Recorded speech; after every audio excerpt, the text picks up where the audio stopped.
Hi everyone. So in this video, we're going to go ahead and talk about periodic table charges. So if the elements on the periodic table form ions, what charge will that ion tend to have? And there's actually a lot of patterns that go on related to the families and their number of valence electrons. So let's go ahead and check it out. So for this, it's really important to remember the concept of the octet rule. And the octet rule tells us that main group elements want to have a full outer shell of valence electrons, which in most cases is 8, except for really small atoms that only need or want 2 valence electrons. And that's going to be the driving force behind ions. Okay, so when it comes to periodic table charges, atoms are going to either gain, lose, or share valence electrons in order to fulfill the octet rule. If we're sharing electrons, it's either going to be a metallic or a covalent bond, so we don't form ions. But if you're gaining or losing, that is when we are forming ions. So let's go ahead and check that out. So when determining whether an atom is going to gain or lose electrons, it depends upon which option involves less work or less movement of electrons overall. So metals are going to tend to lose valence electrons. And remember, electrons are negative. So when we lose negativity, we become positive. So metals tend to form cations. Anions are formed by nonmetals because they are gaining negative charges. They are accepting more electrons. So they're going to be negative. Okay, so let's go ahead and try this out. The first thing I want you to do is to go ahead and fill out the electrons on this board diagram for sodium. So pause the video for a second, figure out where they should go. Okay, so hopefully you got that there are 2 valence electrons in that first energy level. There are 8 in the second energy level, and then there's 1 valence electron in that third energy level.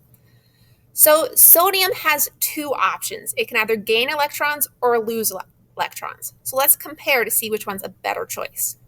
So if it loses electrons, it's going to lose that 1 valence electron. And once we pull that 1 electron out of that third energy level, the second energy level then becomes the outermost energy level, giving it the 8 valence electrons at once. So in that case, we get sodium plus 1. The other option would be to gain electrons to fill up that third energy level. Okay, so the other option is for sodium to gain valence electrons. So in this case, it's going to need to gain 7 additional electrons in order to fill up that third energy level. So if we look at these, one option, losing 1 electron, involves moving 1 electron. The other one involves moving 7 electrons, which is a lot of work. So for sodium, it's going to tend to lose 1 electron and form the sodium plus 1 ion. Okay, so for this next one, go ahead and draw out the Bohr diagram for chlorine. I have the rings for you, so go ahead and add the valence electron. So pause the video and then check your answer in a minute.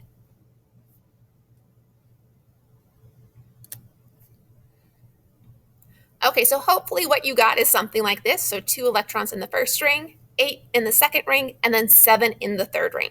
So just like sodium, chlorine also has 2 options, but we need to figure out which one is best. So if it loses electrons, it would have to lose 7 from that third ring in order to go down to that inner ring that's already filled up. So that would form chlorine plus 7, which doesn't seem too great because that's a lot of work. So the other option is to gain electrons. In this case, chlorine already has 7, so it just needs 1 more valence electron, which is a lot easier than moving 7. So chlorine is going to tend to gain 1 valence electron, forming the chlorine minus 1 ion. Okay, let's try one final one. So this time we have silicon. Again, you know the drill. Pause the video, fill out the electrons. Okay, so hopefully this is what you drew out. So 2 in the innermost ring, 8 in the second ring, and then 4 valence electrons in the third ring. So again, silicon has 2 options, so let's evaluate them. It can either lose 4 valence electrons, forming silicon plus 4, or it can gain 4 valence electrons to form silicon minus 4. So if we look at these, which one's a better choice? Okay, so actually that's a little bit of a trick question. In both cases, we are moving 4 valence electrons. So they're an equivalent amount of work. So it can form either ion in this case. So either silicon plus 4 or silicon minus 4 will exist in nature. Okay, so I want you to go ahead and take out your periodic table and I want you to add some numbers to it. These are going to be the charges for each family. Okay, so it applies to everyone in that group. So as we saw with sodium, they tend to lose one valence electron. So they are going to have +1 for the charge of the alkali metals. The alkaline earth metals have 2 valence electrons. For them, it's easiest to lose those 2 instead of gaining 6. So they will be +2. As always, we skip over the transition metals because remember, they're funny when it comes to valence electrons. So we just simplify our life and ignore them for right now. So column 13 has 3 valence electrons. So it's going to lose those 3, making it +3 for its charge. Now, column 14 is the same thing as silicon. So it's going to be plus or -4. It can go either way. It's just based upon what it's bonding with, if it's going to be positive or negative. Then we reverse the trend. So we had been increasing. Now we're going to decrease. So group 15, we have 5 valence electrons. If we have 5 valence electrons, we can either lose 5 or gain 3. Gaining 3 involves moving fewer electrons. It's less work. So it's going to be -3. Remember, we are gaining negativity. That's why we have an anion, why we have that negative charge. Oxygen's column, group 16, is going to be -2.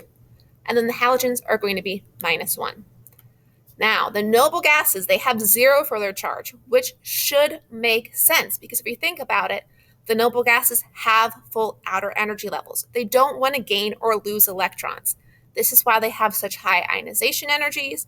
They are already satisfied with what they have from life. They don't want to change. Okay, so thanks for watching, everyone. I hope this helps. If you have any questions, please go ahead and let me know. Otherwise, have a great day. Bye.